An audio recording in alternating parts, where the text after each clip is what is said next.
IPFT থেকে শ্রী শুক্লাচরণ নোয়াতিয়া লোকসভা নির্বাচনের জন্য মনোনয়নপত্র দাখিল করেন।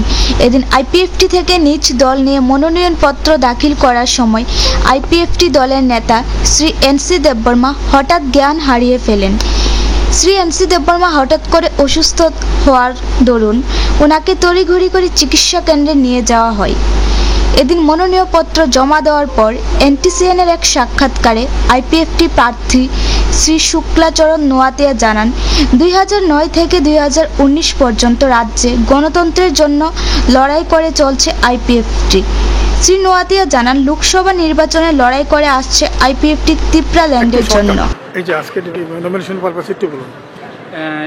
আজকে আইপিএফটি জানে যে আইপিএফটি 2009 থেকে আজকে 2019 পর্যন্ত ত্রিপুরা রাজ্যের মধ্যে আমরা গণতান্ত্রিক পদ্ধতির মাধ্যমে আমরা সংগ্রাম করছি এবং আন্দোলন করছি।